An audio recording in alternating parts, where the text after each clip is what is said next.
subscribe the channel and press the bell icon for upcoming videos. Hello friends, welcome to my channel Pharmacology Concepts by Rajesh Chaudhary, and in this video I will discuss about the structural isomerism. तो आज की video में हम बात करेंगे structural isomerism के बारे में, खासकर हम बात करेंगे चेन आइसोमर और पोजिशनल आइसोमर के बारे में, जो कि बहुत ही इंपॉर्टेंट टॉपिक है। बात करें हम लोग इस टॉपिक की या फिर आइसोमरिज्म की, तो ये आपके जनरल ऑर्गेनिक केमिस्ट्री का पार्ट है। हम जो है अभी हम 4th सेमेस्टर ऑर्गेनिक केमिस्ट्री 3 का सिलेबस कंप्लीट कवर करने वाले हैं। इसके अलावा आपके जो 11th 12th हैं या फिर बेसिक केमिस्ट्री हैं, आपके बेसिक केमिस्ट्री हैं, उनमें भी ये टॉपिक्स आते हैं, तो उनके लिए भी हेल्पफुल होगा। And if you want to watch my videos regarding the organic chemistry, you can check description box below और by using this link. So now let's discuss about the topic.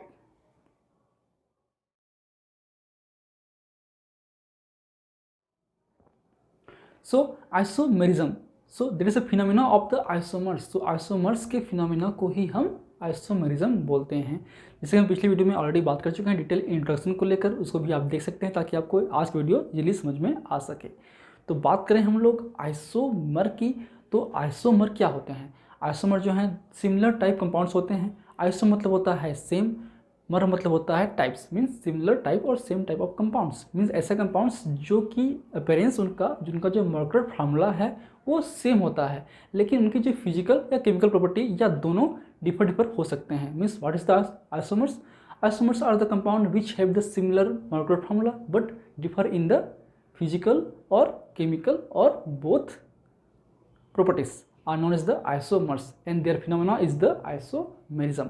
तो हमने पिछली वीडियो में बात कर चुके थे कि आइसोमरिज्म जो है दो टाइप के होते हैं। एक आपका स्ट्रक्चरल आइसोमरिज्म, मीन्स जिनके जो स्ट्रक्चर फार्मूला हैं वो डिफरेंस होंगे, उनका जो अरेंजमेंट है एटम्स का आपके 2D स्ट्रक्चर पे डिफरेंट होगा, उनको हम बोलते हैं स्ट्रक्चरल आइसोमरिज्म। एक आपका स्टीरियो आइसोमरिज्म।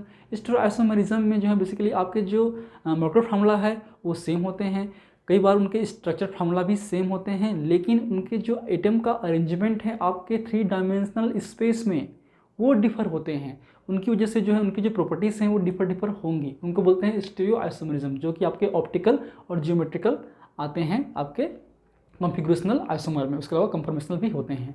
तो आज की वीडियो में हम फोकस करेंगे स्ट्रक्चरल आइसोमरिज्म की जो 2 मेन पॉइंट हैं, एक है आपका चेन आइसोमर, एक है आपका पोजिशनल आइसोमर, उसके बारे में हम बात करेंगे। दोनों ही बहुत ही ईजी हैं समझने में, लेकिन इनके जो एग्जाम्पल्स हैं वो इम्पॉर्टेंट होंगे। ठीक है, समझना तो केवल 10 मिनट में आप समझ सकते हैं, लेकिन हम जो है इसमें एग्जाम्पल्स की बात करेंगे और हम समझेंगे कि क्या इम्पॉर्टेंट हैं, कैसे इसमें ऑब्जेक्टिव क्वेश्चंस आ सकते हैं, इसलिए टॉपिक इम्पॉर्टेंट हो जाता है। तो चलिए टॉपिक को शुरू करते हैं। सो स्ट्रक्चरल आइसोमरिज्म या structural isomers means isomer have the similar molecular formula but differ in the structural formula. ठीक है, तो ऐसे कंपाउंड्स जिनका जो मॉलिक्यूलर फार्मूला सेम होगा, लेकिन उनके जो स्ट्रक्चरल फार्मूला है वो डिफर हो सकता है। एंड डिफरेंट, तो अब जो स्ट्रक्चरल फार्मूला है वो डिफरेंट क्यों होगा? क्योंकि जो different arrangement of the atom within the molecules without any reference to space, means ये स्ट्रक्चर फार्मूला डिफरेंट क्यों होगा? क्योंकि उनमें प्रेजेंस जो एटम हैं, जो फंक्शनल ग्रुप हैं, जो मॉलिक्यूल्स हैं, उनका अरेंजमेंट डिफर हो सकता है, अलग चेन पे अलग कार्बन एटम पे हो सकते हैं। इसलिए खासकर 2D स्पेस पे, ठीक है, वहाँ पे 2D पे, यहाँ पे 3D की बात नहीं कर रहे हैं, यहाँ पे स्पेस की बात नहीं कर रहे हैं। अगर हम बात करेंगे स्पेस की तो वो आपके स्टीरियो केमिस्ट्री आ जाएगा, स्टीरियो आइसोमरिज्म आ जाएगा। यहाँ पे हम बात कर रहे हैं केवल नॉर्मल 2D स्ट्रक्चर की, तो उनमें डिफरेंसेस होने की वजह से जो है उनका जो प्रॉपर्टीज़ हैं वो डिफर हो सकता है, जिसकी एल्डिहाइड और कीटोन। बात करें हम लोग सेम प्रोपेन टू ओन की या फिर प्रोपेनल की, दोनों की मॉलिक्यूलर फार्मूला सेम होती है C3H6O, लेकिन इनकी जो प्रॉपर्टीज़ हैं वो डिफर होती हैं। तो इसलिए आपकी स्ट्रक्चरल आइसोमर हैं, खासकर फंक्शनल आइसोमर हैं, क्योंकि जो फंक्शनल ग्रुप हैं वो चेंजेस होते हैं। तो हम बात करेंगे पहले चेन आइसोमर की और आपके पोजिशनल आइसोमर की। चेन आइसोमर का मतलब क्या होता है?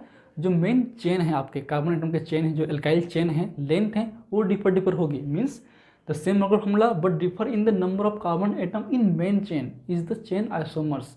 जैसे कि बात करें हम लोग ब्यूटाइल की, पेंटाइल की, प्रोपाइल की, तो इनमें जो है आपके जो मेन चेन है, लेंथ ऑफ चेन है कार्बन एटम्स की, वो डिफर होगी। किसी में जो चेन है वो 3 की होगी, जिसको हम बोलते हैं प्रोपाइल ग्रुप, इसमें 4 की होगी ब्यूटाइल ग्रुप, या फिर 5 की होगी इसमें पेंटाइल ग्रुप। तो इस तरीके से वो जो है नंबर ऑफ कार्बन एटम है आपके मेन चेन में वो डिफर हो सकती है। बात करें हम लोग पोजिशनल आइसोमर की, तो जो फंक्शनल ग्रुप हैं, ठीक है, फंक्शनल ग्रुप का जो पोजीशन है वो अलग हो सकता है। जैसे कि बात करें हम लोग सेकेंडरी अल्कोहल की, प्राइमरी अल्कोहल की, या फिर प्रोपेनॉल की या फिर प्रोपेन टू ऑल की। तो कहीं ना कहीं प्रोपेनॉल में आपके 1 पोजीशन पे आपके हाइड्रोक्सी ग्रुप जुड़ा हुआ है और आपके प्रोपेन टू ऑल में 2 पोजीशन पे हाइड्रोक्सी ग्रुप जुड़ा है। जब हम बात करेंगे एग्जाम्पल ग्रुप में तो आप डिटेल समझ सकते हैं। तो पहले बात करते हैं हम लोग चेन आइसोमर के बारे में, जो कि बहुत ही इंपॉर्टेंट होगा। चलिए शुरू करते हैं।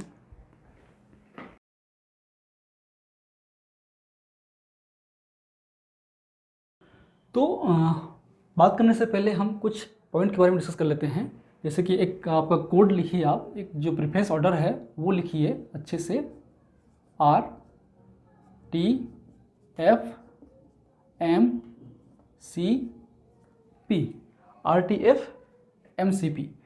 तो ये जो जितने हैं नाम हैं वो आपके स्ट्रक्चरल आइसोमरिज्म के टाइप्स हैं।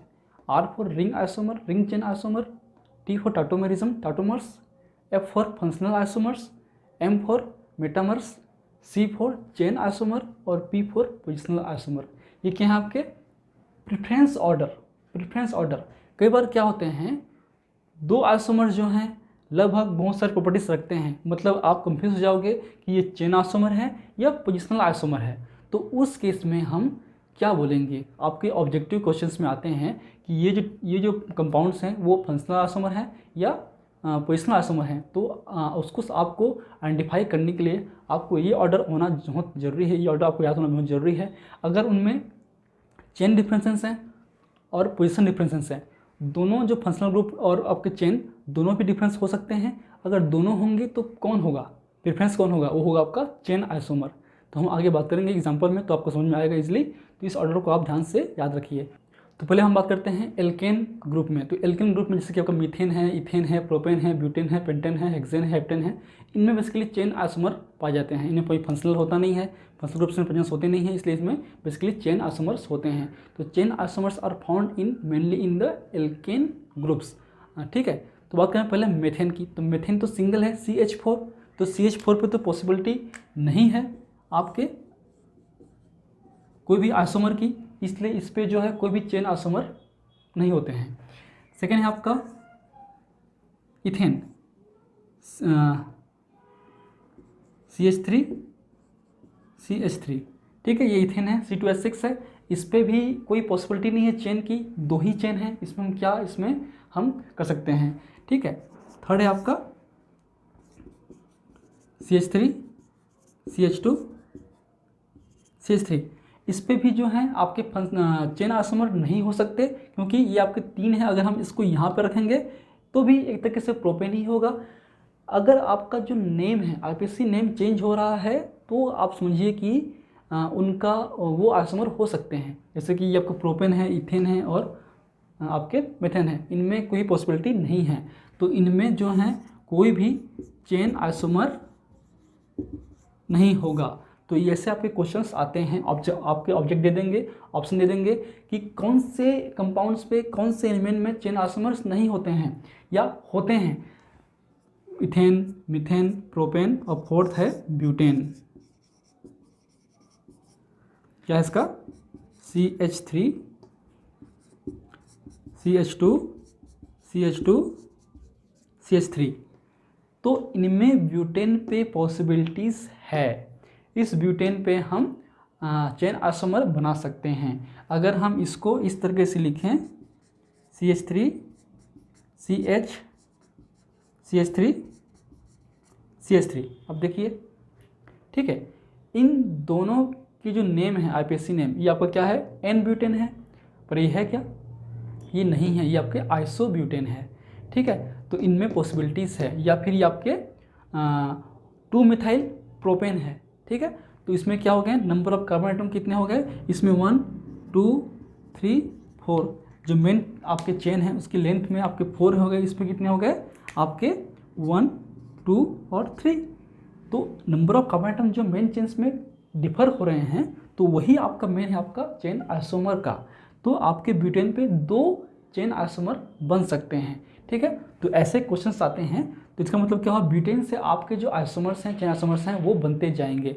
अब हम आते हैं मेन टॉपिक पे कि कितने कितने बनेंगे, कितने कितने हो सकते हैं। ठीक है, तो पहले आपने एग्जांपल लिख लिया है ब्यूटेन का। ब्यूटेन पे कितने होते हैं, 2 चेन आइसोमर। ठीक है, इसमें 2 आइसोमर बन सकते हैं आपके ब्यूटेन के, एक है आपका एन ब्यूटेन, एक है आपका आइसोब्यूटेन। ठीक, आप केमिस्ट्री की क्लास में कॉपी पेन रखिए ताकि आप प्रॉपरली नोट करते चलिए। ठीक है, ताकि आपका नोट्स भी तैयार होते चलेगा। केमिस्ट्री में क्या है, आपको प्रॉपर प्रैक्टिस की ज़रूरत होती है। आप कंटिन्यू प्रैक्टिस करते जाएंगे तो आपका कॉन्सेप्ट क्लियर होते जाएगा। आप दूसरे के नोट्स से पढ़ने से बेहतर है कि आपका खुद का नोट्स बनाओ ताकि आपको ईजिली से अच्छे से आपको नॉलेज गेन हो सके। अब आते हैं थर्ड एग्जाम्पल, एक सेकेंड एग्जाम्पल, एक है आपका ब्यूटेन का, फिर है आपका पेंटेन का। ठीक है, तो C5H12। ठीक, तो अल्टीमेटली ये 5 कार्बन एटम का आपका चेन है पेंटेन पे, C1 2 3 4 5। इस पे आपका जो पेंटेन के जो ग्रुप हैं या नॉन या अनसैचुरेटेड एल्केन्स हैं, उनमें आपको हाइड्रोजन एटम को बैलेंस करने की ज़रूरत नहीं पड़ती है, चाहे तो आप कर सकते हैं। और इस पे क्या होगा, आप कर लेते हैं एक एग्जाम्पल को, CH3 यहाँ पे, CH2 CH2 CH2 CH3। Clear, तो 1 2 3 4 5 कार्बन एटम और 3 5 7 9 और 12 आपका हो गया हाइड्रोजन एटम। तो हो गया आपका C5H12। ठीक है, हम सेकेंड लेते हैं, इसी को हम मॉडिफाई करते हैं चेन आइसोमर का। तो अगर हम इसको इस तरह से कर दें तो 1 2 3 4 और ये भी पॉसिबिलिटीज़ है। इन पर अगर आप हाइड्रोजन को बैलेंस करोगे तो भी आपका आंसर यही आएगा। कर लेते हैं इसको भी, CH3 CH2 CH, क्योंकि इसमें ऑलरेडी 3 बॉन्ड लग चुके हैं, 4 की वैलेंसी होती है कार्बन की। इस पर क्या होगा, CH3 और CH3। तो 1 2 3 4 5 कार्बन एटम C5 और 3 2 5 1 6 6 और 3 9 3 12। कितना हो गया, C5H12। तो ये भी हो गया। इसके अलावा और कोई पॉसिबिलिटीज़ है, तो यहाँ पे मैं बैलेंस बार बार नहीं कर रहा हूँ हाइड्रोजन का, वो बैलेंस अपने आप हो जाता है। आप इसको ट्राई कर लीजिए घर पे बैठ के आराम से। 1 2 3 4। ठीक है, अब जो है अगर हमने यहाँ पे लगाया, यहाँ पे लगाएंगे तो क्या पॉसिबिलिटीज़ है, ये क्या ये होगा आंसर। आप कमेंट पे कमेंट कर सकते हैं, कमेंट बॉक्स पे। नहीं होगा, क्यों नहीं होगा, क्योंकि आप अगर इसको नॉमेनक्लेचर करने जाएंगे तो जैसे कि ये आपको क्या है, ये 1 2 3 4 5, ये क्या होगा, एन पेंटेन। सिंपल्स का नाम क्या होगा, एन पेंटेन। इसको आप नॉमेनक्लेचर करो, क्या होगा आपका 1 2 3 4। ये क्या है, ब्यूटेन है। ब्यूटेन के अब क्योंकि यहाँ पे जुड़ा हुआ इसलिए नंबरिंग जो है यहाँ से स्टार्ट होगा। IPC नाम आपने पढ़े होगा तो समझ में आ गया होगा किस तरह से नॉमेनक्लेचर किया जाता है ये। तो क्या होगा, 2 मेथाइल ब्यूटेन, इसको बोलते हैं हम लोग आइसोपेंटेन। 2 methyl butane isopentane. ठीक है, क्लियर। फिर अब इसका हम करेंगे नॉमेनक्लेचर, तो 1 2 3 4। ठीक है, तो इसका भी नॉमेनक्लेचर करेंगे तो क्या होगा, 4 मतलब ब्यूटेन और 2 पे मिथाइल है, क्या होगा फिर 2 मिथाइल ब्यूटेन या आइसोपेंटेन। तो ये दोनों सेम हो गए, इसलिए ये भी ये जो है पॉसिबिलिटी नहीं होगी। ये हम अक्सर जो है स्टूडेंट्स जो है गलती कर देते हैं कि हमने पहले यहाँ लगा दिया फिर यहाँ लगा देंगे, ऐसा नहीं होता।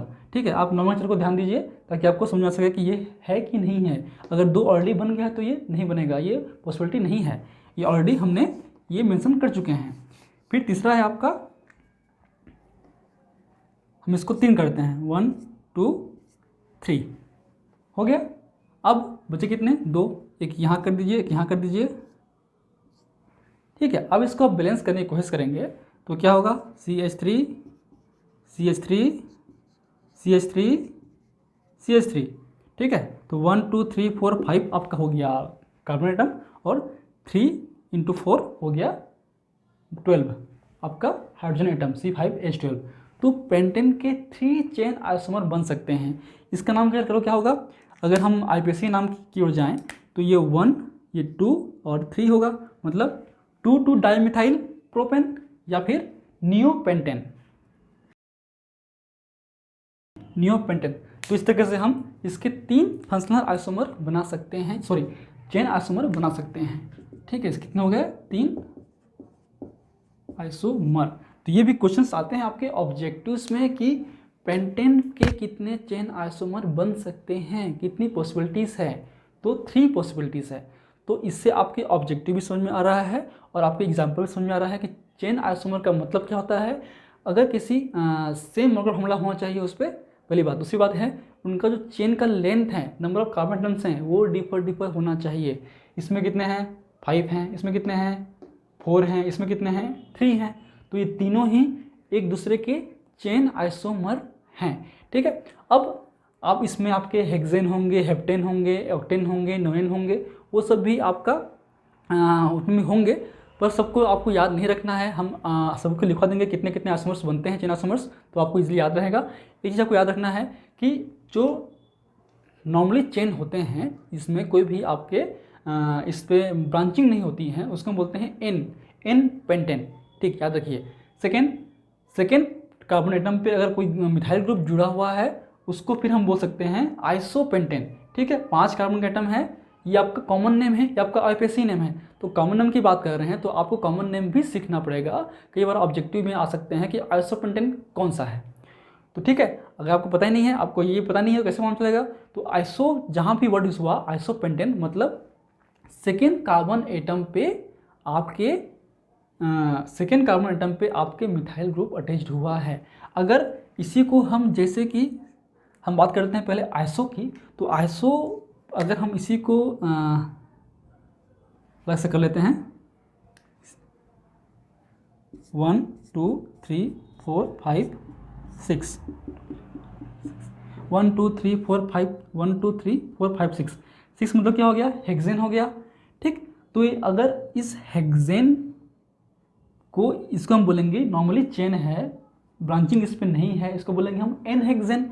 अगर हम एक कार्बन को सेकेंड पोजीशन पे लगा देंगे, यहाँ या फिर यहाँ, दोनों एक ही है, दोनों ही सेकेंड पोजीशन है, यहाँ पे 1 2 3 4 5 होगा और ये होगा कार्बन। अगर हम यहाँ करेंगे तो यहाँ से फिर 1 2 3 4 5 होगा। अल्टीमेटली जहाँ ब्रांचिंग होगी वो 2 पोजीशन होगा as per the IPAC rule. तो ये होगा आपका आइसोहेक्सेन। तो आइसो वर्ड जुड़ा हुआ है, हेक्सेन मतलब वो बोलता है कि हेक्सेन में 6 कार्बन होते हैं तो 6 होगा। आइसो जुड़ा हुआ है मतलब 5 कार्बन एटम के लेंथ पे सेकेंड पोजीशन पे आपका कार्बन जुड़ा हुआ है, उसको बोलते हैं आइसोहेक्सेन, ठीक। वैसे ही आइसोहेप्टेन होगा। लेकिन आइसोऑक्टेन के केस में एक अपवाद है, एक एक्सेप्शन है, वो वैसे ही नहीं होता। वो कैसे होता है हम देख लेते हैं पहले। ये आपका होगा आइसोऑक्टेन, ये इसमें एक्सेप्शन है, ठीक है। तो इसमें जो नंबरिंग है 1 2 3 4 5 पेंटेन होगा, और इस पर ये पोजीशन नंबर 2 है, ये 3 है, ये 4 है, ठीक है।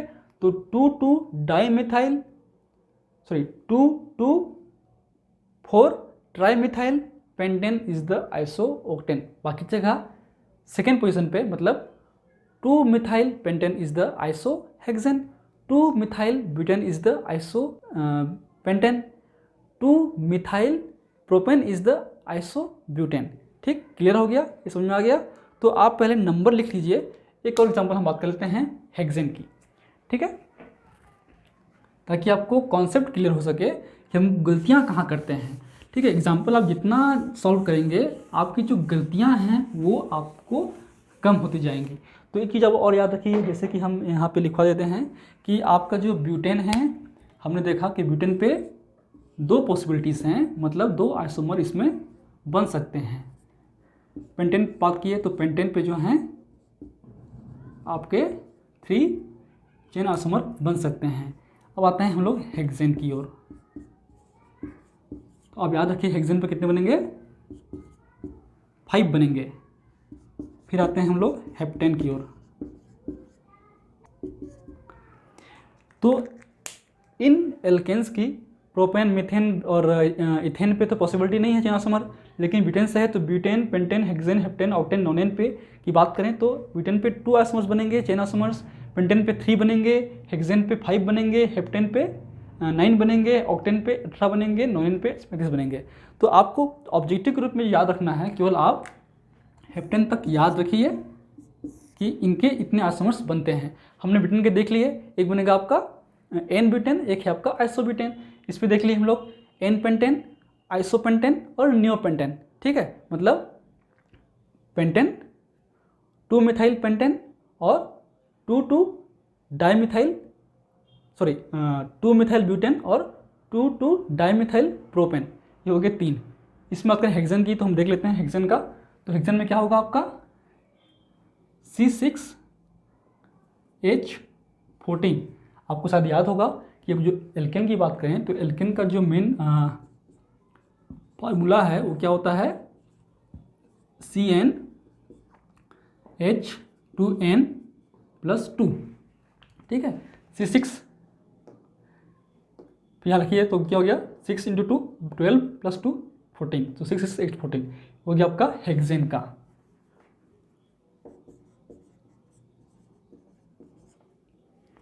ठीक, क्लियर है।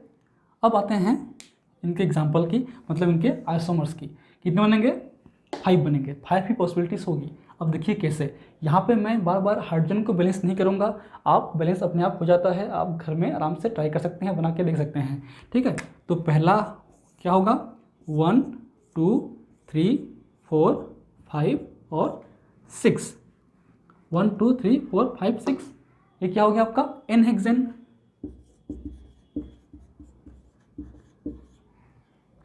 ठीक,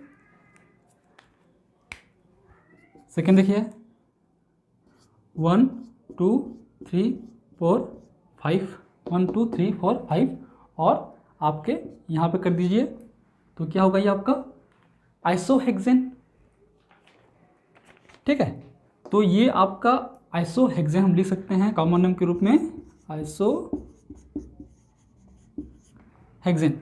अब इसको हम क्या बोल सकते हैं 1 2 3 4 5, यहाँ पे लेंथ कितना है 1 2 3 4 5 और 6, यहाँ पे 1 2 3 4 और 5, तो ये आपका 2 methyl pentane is the isohexane. Already हम डिस्कस कर चुके हैं। अब आते हैं तीसरा एग्जाम्पल की ओर, या तीसरा इसके आइसोमर की ओर।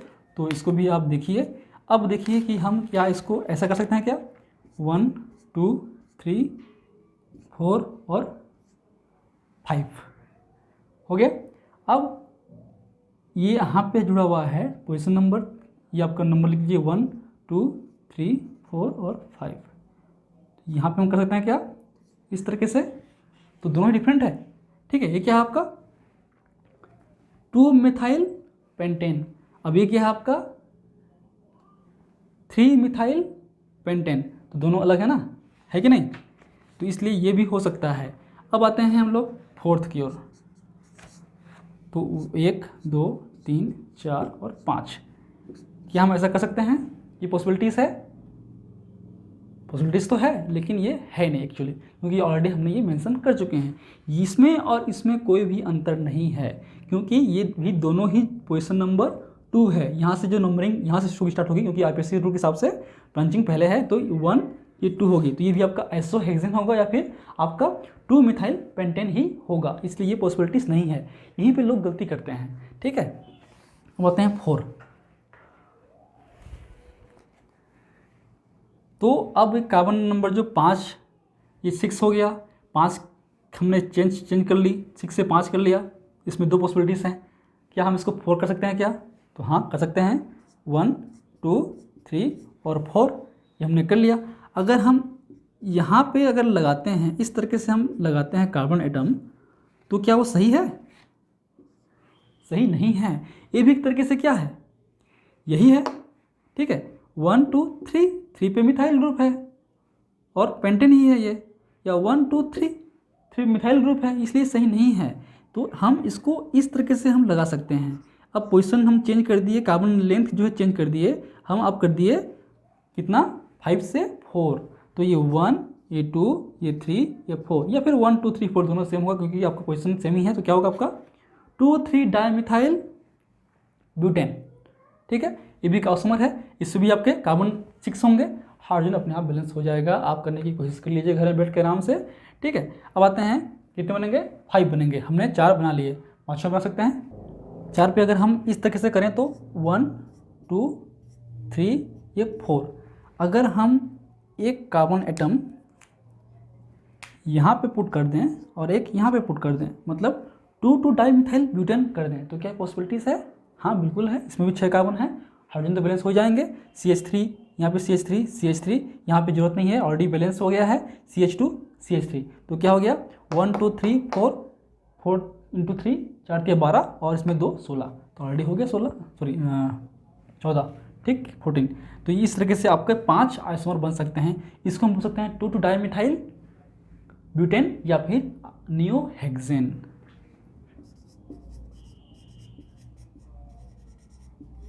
ठीक है।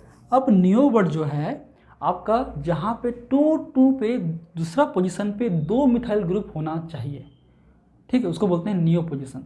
तो ये आपके हेक्सेन क्यों आया? क्योंकि 6 कार्बन एटम है। अगर हम कॉमन नेम की बात करें तो आपका एन, आइसो और नियो। एन जब कोई ब्रांचिंग ना हो, आइसो मतलब सेकेंड पोजीशन पे आपके मिथाइल ग्रुप हो, उसको आइसो होगा, एक्सेप्ट ऑक्टेन, ठीक है। और जो नियो है वो आपके 2 पोजीशन पे डबल मिथाइल ग्रुप होना चाहिए, 2 2 डाइमिथाइल ग्रुप होना चाहिए, वो होगा आपका नियो। अगर वो इस तरीके से है तो नियो पेंटेन, अगर इस तरीके से है तो नियो हेक्सेन। तो ये हो गया आपके एग्जाम्पल चेन आइसोमर के।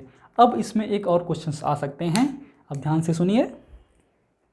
अब ये तो आपके आइसोमर्स के टाइप्स हैं कि आपके इसमें 5 आइसोमर बन सकते हैं। अब मेरा क्वेश्चन ये है, आप कंपाउंड 1 और 2 को देखिए।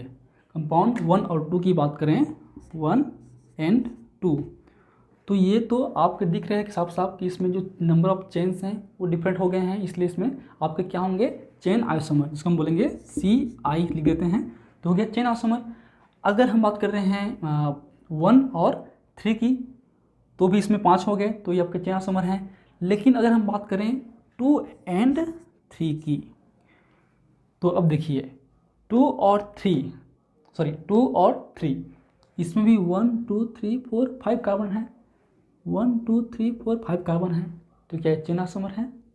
ये चेन आइसोमर नहीं है। चेन आइसोमर की पहली प्रॉपर्टी होती है कि number of carbon atom in chain reduce होना चाहिए या डिफर होना चाहिए, दोनों में सेम है। लेकिन जो पोजीशन है आपके मिथाइल ग्रुप की, एक्स्ट्रा मिथाइल ग्रुप की, यहाँ पे पोजीशन नंबर 2 पे है और यहाँ पे आपके 3 पे है, तो पोजीशन चेंज हुआ है आपके मिथाइल ग्रुप की, means change in the position of the functional group in main chain is known as the positional isomer। तो ये होंगे आपके पोजिशनल आइसोमर 2 और 3 की बात करें। सिमिलरली बात करें हम लोग, अब बात करते हैं 3 और 4 की।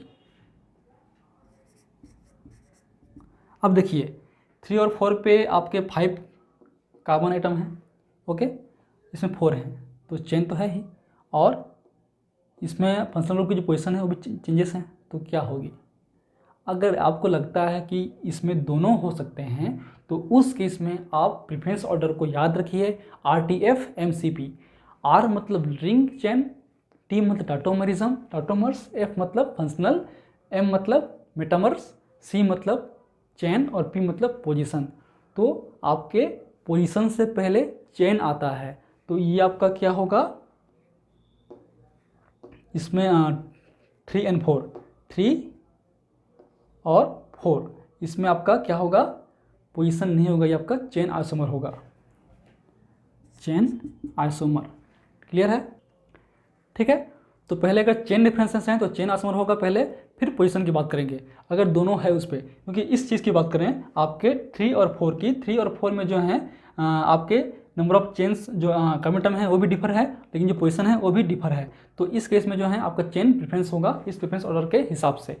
बात करें नेक्स्ट आपके 4 और 5 की। तो 4 और 5 में देखिए कि आपको जो नंबर ऑफ कार्बन एटम है इन मेन चेन क्या सिमिलर हैं क्या डिफर हैं। अगर वो डिफर हैं तो मतलब वो चेन आइसोमर होगा, क्योंकि वो आपके प्रेफरेंस ऑर्डर पे है। लेकिन अगर वो सिम है इसकी 1 2 3 4, इसमें भी आपके देखिए 1 2 3 4, लेकिन जो कार्बन एटम की पोजीशनिंग है इसमें 2 और 3 पे है, इस पर 2 और 2 पे है, मतलब पोजीशन फंक्शनल ग्रुप है वो चेंजेस हैं, इसलिए ये पोजिशनल आइसोमर होगा। तो शायद अब आप इजीली समझ सकते हैं कि चेन आइसोमर क्या है और पोजिशनल आइसोमर क्या है। उसके अलावा आप ये समझ गए हैं कि आपके एल्केन्स वाले में चेन आइसोमर इजीली बन जाते हैं। सेकेंड चीज़ आप समझ गए हैं कि इन चेन आइसोमर्स में इन जो एल्केन्स हैं butane, pentane, hexane, heptane, octane, नोनेन में किस तरीके से आपके आइसोमर बन सकते हैं कुल स्ट्रक्चरल आइसोमर। तो ब्यूटेन पे 2 स्ट्रक्चरल आइसोमर पॉसिबल है, पेंटेन पे 3, हेक्सेन पे 5 स्ट्रक्चरल आइसोमर पॉसिबल है, हेप्टेन पे 9, ऑक्टेन पे 18 और नोनेन पे 15। उसके अलावा आप समझ गए हैं कि एन हेक्सेन क्यों लिखते हैं, आइसो क्यों लिखते हैं और नियो क्यों लिखते हैं। उसके अलावा आप चेन और पोजीशन में किसको हम प्रेफरेंस देंगे वो भी समझ गए हैं। अगर चेन की लेंथ में डिफरेंस है तो चेन पहले होगा, पोजीशन को भूल जाइए क्योंकि प्रेफरेंस ऑर्डर में है ही नहीं। अगर उसमें चेन सेम होगा, पोजीशन डिफरेंस होगा, तब वो पोजीशन आइसोमर होगा। तो ये हो गया आपके एल्केन के। अब आते हैं हम लोग पोजिशनल आइसोमर के एग्जाम्पल पे, मतलब फंक्शनल ग्रुप लेके मिल एल्काइल हेलाइड या एल्कोहल इस तरीके से एग्जाम्पल लेंगे तो कि आपको समझ में आएगा। ठीक है, तो आप इसको नोट कर लीजिए। फिर हम बात करते हैं आपके पोजिशनल आइसोमर्स की या फिर आपके examples of the alkyl halides की। ओके, चलिए हो गया।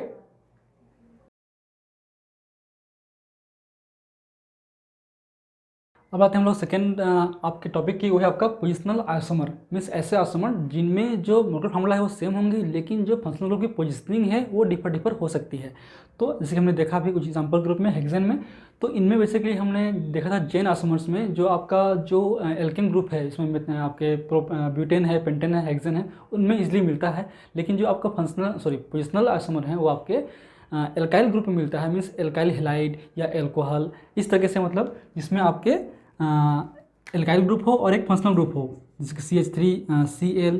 तो ये आपका हम इसको इस तरह से कर सकते हैं RCl या फिर ROH। इन पे हमने देखे थे। बेसिकली देखते हैं हम लोग पोजिशनल आइसोमर, क्योंकि इसमें एक फंक्शनल ग्रुप है जो कि डिफरेंट पोजिशन पे हो सकते हैं। ठीक, लेकिन पोजिशनल आइसोमर जो है हमने हेक्सेन में भी देखे थे, खासकर आपके 2,3 डाईमिथाइल ब्यूटेन और 2,2 डाईमिथाइल ब्यूटेन। ठीक है, जो कि पोजिशनल आइसोमर था एक दूसरे के, तो उनमें भी होते हैं। तो बात करते हैं हम लोग एग्जाम्पल ग्रुप में पहले। तो आपके जैसे कि हम बात किए थे कि इथेन, मिथेन और प्रोपेन पे पॉसिबिलिटी नहीं होती हैं, लेकिन यहाँ पे प्रोपेन पे पॉसिबिलिटीज़ होती है। हम प्रोपाइल क्लोराइड पे या प्रोपाइल हेलाइड पे भी हम आइसोमर बना सकते हैं। कैसे हम देखते हैं। ठीक है, तो पहला एग्जाम्पल है आपका प्रोपाइल ग्रुप का, वो है आपका C3H5X का, या ठीक है। तो क्या आपका ये आपका कंपाउंड्स हैं C3H5Cl। अब इसके क्या क्या बन सकते हैं, ये आपके प्रोपाइल क्लोराइड ही है। अब ये देखते हैं कैसे कैसे ये उसका एग्जाम्पल हो सकते हैं, पॉसिबिलिटीज़ हो सकती हैं। तो पहले बात करते हैं हम लोग इस तरीके से 1 2 3। तो ये 3 आपके कार्बन एटम होंगे इस पर, और इन पे एक होगा क्लोराइड एटम। तो एक हम यहाँ लगा सकते हैं। ठीक, तो क्या होगा N प्रोपाइल क्लोराइड। ठीक, क्लियर है। सेकेंड क्या एग्जाम्पल होगा आपका C और C।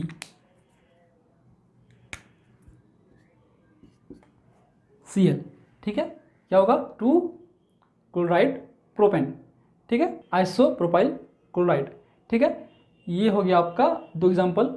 ये हो गया आपका N प्रोपाइल क्लोराइड, ये हो गया आइसो प्रोपाइल क्लोराइड या फिर 2 क्लोराइड प्रोपेन। तो इस पर जो कार्बन एटम है वो कितने हैं 1 2 और ये फंक्शनल ग्रुप यहाँ से, इसलिए यहाँ पे 1 2 और 3, इस पर 1 2 और 3।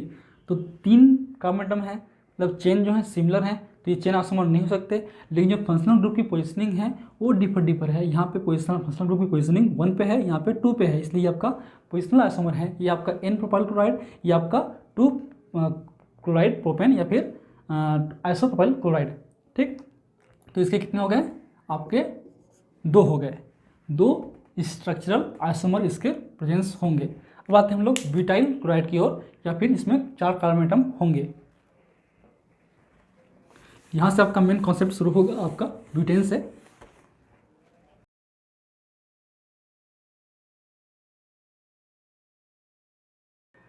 अब क्वेश्चन इसमें आ सकते हैं कि आपके ब्यूटाइल क्लोराइड पे या फिर इस फार्मूला पे, इस मोलर फार्मूला के कितने पॉसिबल स्ट्रक्चरल आइसोमर हैं।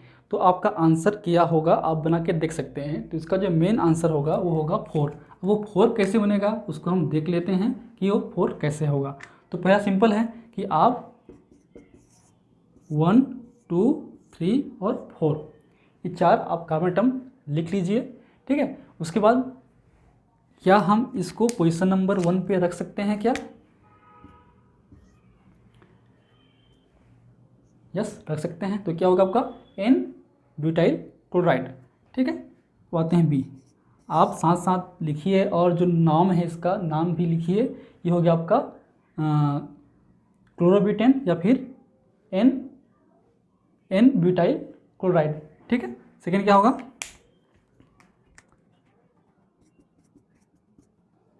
ये 4 कार्बन हो गया। क्या हम इस क्लोराइड को यहाँ पे रख देंगे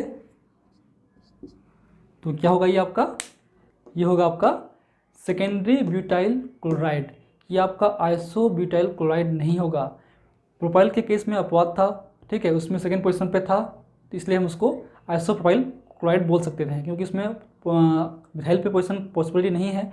लेकिन इसके केस में क्या है, ब्यूटेन की बात कर रहे हैं हम लोग, तो ब्यूटेन से हेप्टेन की ओर आएँ तो सेकेंड कार्बन पोजीशन पे आपका मिथाइल ग्रुप होना जरूरी है, तभी हम बोलेंगे आइसो ब्यूटाइल क्लोराइड। इसमें हम बोलेंगे सेकेंडरी ब्यूटाइल क्लोराइड। सेकेंडरी क्यों? क्योंकि ये जो कार्बन एटम है वो सेकेंडरी है। प्राइमरी मतलब जिसमें यहाँ पे होगा, यहाँ पर जो है 2 कार्बन एटम से जुड़ा हुआ है, इसलिए सेकेंडरी है। टर्शियरी मतलब जो 3 कार्बन से जुड़ा हुआ है। ठीक है, तो ये आपकी नंबरिंग करें तो ये 1, ये 2 हो गया, ये 1, ये 2 हो गया, तो ये 1 पोजीशन पे है, ये 2 पोजीशन पे, इसलिए फंक्शनल आइसोमर है। लेकिन ये चेन आइसोमर नहीं है क्योंकि इसमें चेन जो है वो सिमिलर हैं, 4 हैं दोनों पे, 3, 4, 3 और 4। ठीक है, तो ये हो गया आपका N ब्यूटाइल। ठीक है, अब इस पे क्या और पॉसिबिलिटीज़ है? इसी चेन पे कार्बन अगर हम चेन को चेंज ना करें तो क्या पॉसिबिलिटीज़ है? 1, 2, 3 और 4। अगर हम इसको यहाँ रख दें तो कोई पॉसिबिलिटी नहीं है। अगर यहाँ रखते हैं तो जाहिर सी बात है ये पोजीशन जो है 2 हो जाएगा as per the IPC rule. तो ये भी क्या होगा आपका सेकेंडरी ब्यूटाइल क्लोराइड ही होगा। अगर हम इसको यहाँ रख दें तो ये पॉसिबिलिटी नहीं है क्योंकि ये पोजीशन नंबर 1 हो जाएगा, तो इसलिए ये सही नहीं है। इसलिए हम अब कार्बन के चेन को हम छोटा करते हैं। हम इस तरह से करते हैं, पहले 1, 2, 3 और हम अगर यहाँ पे एक C लगा दें तब क्या होगा? ये आपका आइसोब्यूटेन का फार्मूला हो गया। अब ये आइसोब्यूटाइल क्लोराइड बन सकता है अगर हम इस पोजीशन पे क्लोराइड लगा दें, ठीक है, या यहाँ लगा दें, तो बात एक ही है। ठीक है, क्योंकि आपका जो यहाँ अगर लगाते हैं हम लोग यहाँ अगर, तो ये 1, ये 2 और ये 3 हो गया। तो 2 पोजीशन पे मिथाइल है इसलिए आइसोब्यूटेन के ग्रुप वाला हो गया, तो ये आइसोब्यूटेन क्लोराइड। ठीक है, अगर हम यहाँ पे लगा देते हैं तो ये 1 हो गया। तो अल्टीमेटली 2 पोजीशन पे तो आपका कार्बन एटम या मिथाइल ग्रुप तो है ही, इसलिए आइसो, और यहाँ पे करेंगे तो भी 1 होगा, ये वहाँ पर करेंगे तो 1 होगा, तो इसलिए होगा क्या होगा? ये आपका आइसोब्यूटाइल क्लोराइड। ठीक है, अब आते हैं फोर्थ। तो फोर्थ में भी हम जो हैं अब इस चेन को रखेंगे वही 1, 2, 3 और ये। ठीक, क्लियर है? अब हम यहाँ रखेंगे Cl को तो ये वही हो गया।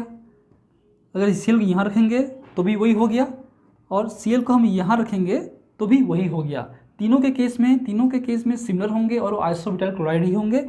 अगर हम इस क्लोराइड को यहाँ रख दें 2 मिथाइल 2 क्लोराइड या मतलब 2 क्लोराइड 2 मिथाइल प्रोपेन, तो पॉसिबिलिटीज़ है। ठीक है, तो इसका जो नॉमेनक्लेचर है इसको बोल सकते हैं tertiary butyl chloride. Tertiary butyl chloride. अब टर्सरी क्यों? क्योंकि ये 3 कार्बन एटम से जुड़े हुए कार्बन पे जुड़ा हुआ है। ये जो कार्बन एटम है जिससे क्लोराइड जुड़ा हुआ है वो 1, 2 और 3 से जुड़ा हुआ है। यहाँ पे 1 और 2 से जुड़ा हुआ है। अगर यहाँ जोड़ते तो ये 1 होता, इसलिए यहाँ पे कोई सेकेंडरी टर्सरी नहीं है। यहाँ पे सेकेंडरी इसलिए है क्योंकि 2 से जुड़ा हुआ है, इससे आपका Cl जुड़ा हुआ है, ये 3 से जुड़ा हुआ है, इसलिए आपका टर्सरी ब्यूटाइल क्लोराइड हो गया। इससे हमने क्या सीखा? इससे हमने ये सीखा कि हम सेकेंडरी किसको बोलते हैं, टर्सरी किसको बोलते हैं, आइसो के लिए क्या रूल है और आपकी नॉमेनक्लेचर क्या हो सकता है। और वैसे सिंपल है, क्लोरोब्यूटेन 2 क्लोरोब्यूटेन, ये आपका 1 क्लोरो 2 मिथाइल प्रोपेन, ये 2 क्लोरो 2 मिथाइल प्रोपेन। ठीक, अब आते हैं, अब ये आपके दे दी क्वेश्चन में option A B C D। अब पूछा गया क्वेश्चन कि आपका A एंड B क्या हैं, कौन से स्ट्रक्चरल आइसोमर हैं, फंक्शनल हैं, रिंग हैं, क्या हैं। तो क्या होंगे? क्योंकि इनमें नंबर ऑफ चेन्स जो हैं सेम हैं, नंबर ऑफ चेन्स में कोई डिफरेंस नहीं है, 1 2 3 4 1 2 3 4, इसलिए क्या होंगे ये होंगे आपके पोजिशनल आइसोमर, क्योंकि इनमें जो पोजीशन है वो चेंज हैं। ठीक, पोजीशन आइसोमर। अब आते हैं हम लोग ए एंड सी की। अब बात करते हैं ए और सी, तो ये क्या है? ये पोजीशन है या फिर फंक्शनल है या सॉरी चेन है।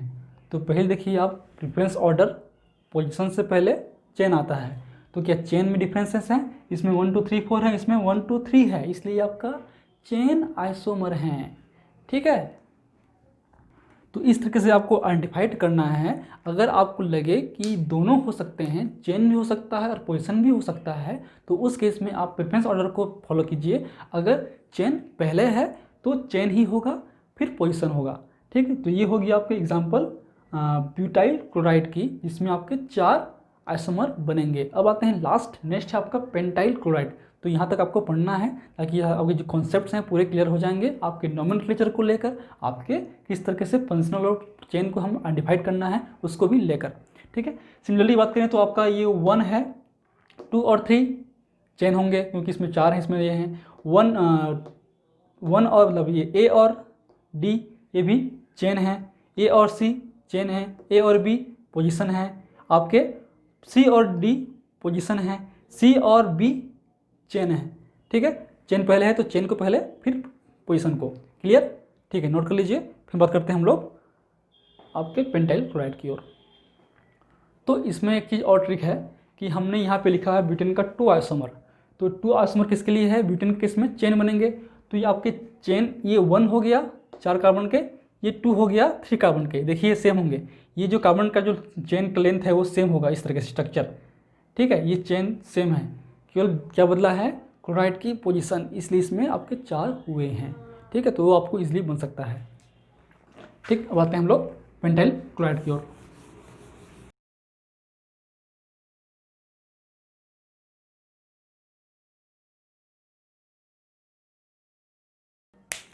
ठीक है, तो आपके जो पेंटाइल क्लोराइड है उसमें आपके 8 आइसोमर बन सकते हैं। 8 आइसोमर आपको बनाना है।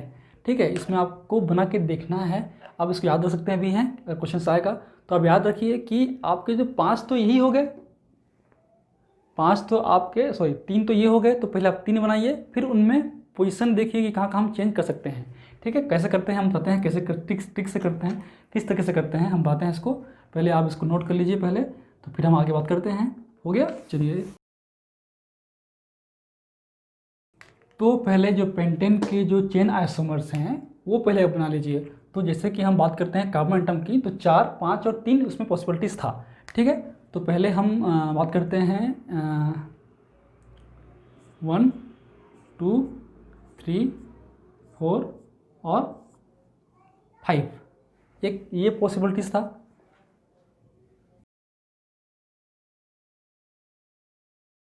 तो आपके पेंटेन के 3 चेन आइसोमर पॉसिबिलिटीज़ थे, 3 आइसोमर पॉसिबिलिटीज़ थे, इसमें 5 का आइटम हो, इसमें 4 हो, इसमें 3 हो, ठीक है, अल्टीमेटली 5 ही हैं। तो ये आपका एन पेंटेन है, या आइसो पेंटेन है, या आपके न्यू पेंटेन है। अब इनमें देखिए कि कार्बन आइटम की पोजीशन हम कहाँ कहाँ पे क्लोराइड लगा सकते हैं, कहाँ कहाँ फंक्शनल ग्रुप लगा सकते हैं, जो कि डिफरेंट डिफरेंट होगा। अब देखिए, अब काउंट कीजिए, अगर इसको हम मानते हैं, चलो हम एक्स वाई जेड या अल्फा जो भी कर सकते हैं, तो ये एक्स है, ये भी सिमिलर है क्या, अगर ये 1 है, यहाँ पे करेंगे तो ये 1 होगा, यहाँ पे तो ये 1 होगा, तो ये भी x होगा, ये y और ये y, दोनों जो पोजीशन है वो सेम है। अगर हम यहाँ करते हैं क्लोराइड को, तो क्या होगा, ये सेकेंड पे होगा, तो क्लोराइड होगा, सेकेंडरी क्लोराइड होगा, यहाँ पे करेंगे तो भी सेकेंडरी होगा। एक हो गया आपका z। तो कितने पॉसिबिलिटीज़ हैं इसके, 3 पॉसिबिलिटीज़ हैं, ठीक है। तो आप लगा दीजिए इस पर 3 पॉसिबिलिटीज़, 1 2 3 4 और 5, 1 2 3 4 5, ठीक। तो क्या हो गया आपका एन पेंटाइल क्लोराइड, या फिर क्लोरोपेंटेन, या आपका 2 क्लोरोपेंटेन, या आपका 3 क्लोरोपेंटेन, ठीक। क्लियर है, इसके 3 पॉसिबिलिटीज़ हैं, समझ में आ गया। अब आते हैं इसके, इसमें आप ढूंढिए डिफरेंसेस, ढूंढिए आपका ये जो पोजीशन है,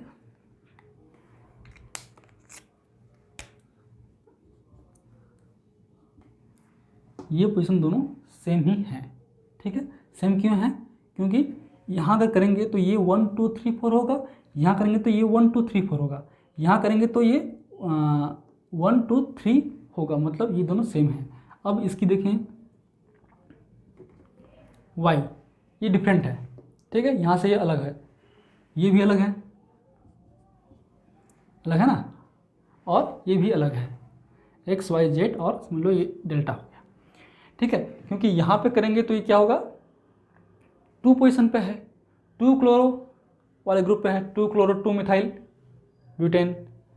यहाँ करेंगे तो 1 क्लोरो 2 मिथाइल ब्यूटेन। यहाँ पे करेंगे तो यहाँ भी 1 क्लोरो 2 मिथाइल ब्यूटेन, ठीक है। यहाँ पे करेंगे तो 1 क्लोरो 3 मिथाइल ब्यूटेन। यहाँ पे करेंगे क्या होगा, 2 क्लोरो 3 मिथाइल ब्यूटेन। इसलिए जो है ये 4 इसमें पॉसिबिलिटीज़ हैं, ठीक है। आप 4 आप लगा दीजिए, इसमें आपके जो हेलोजन है, क्लोराइड है, उसको।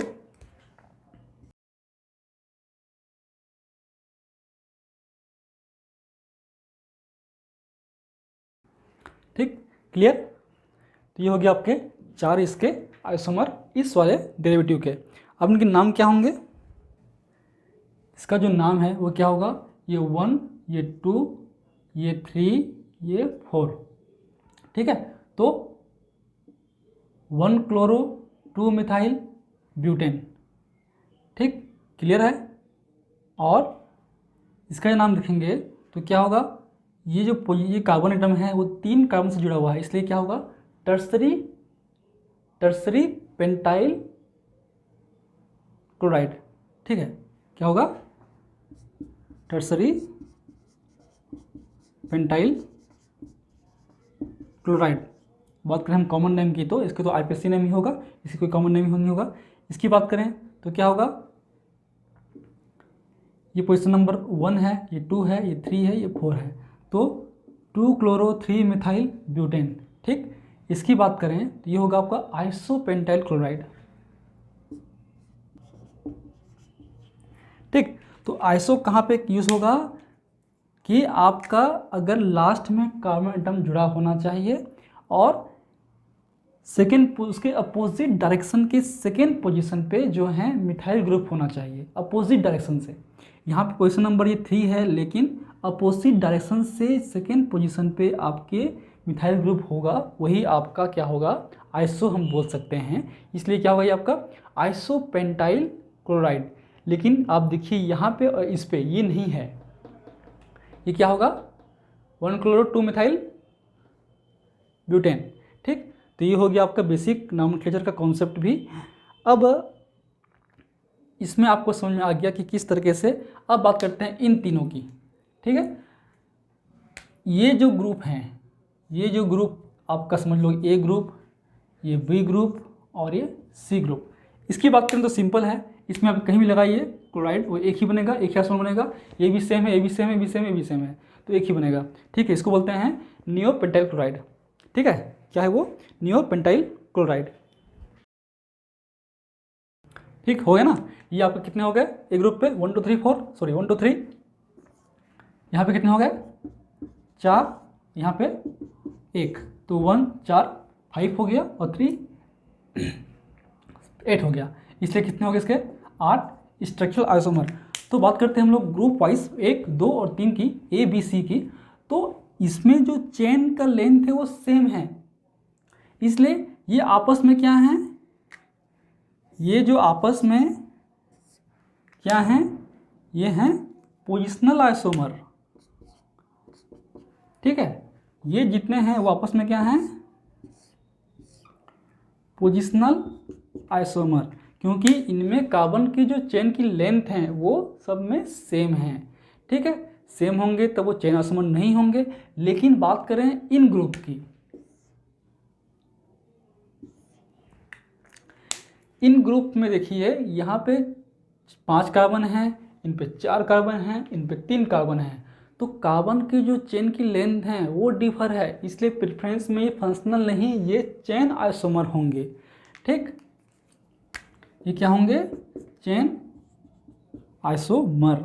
सो इसको आप नोट कर लीजिए, तो आगे समझ में आ गया क्वेश्चन किस तरह से आ सकता है। कोई भी कंपाउंड का नाम दे देगा और बताइए कि ये आपका चेन आइसोमर है या फिर आपका क्या है। सपोज आपका neopentyl chloride and tertiary pentyl chloride are the chain isomer और positional isomer. Answer is the chain isomer.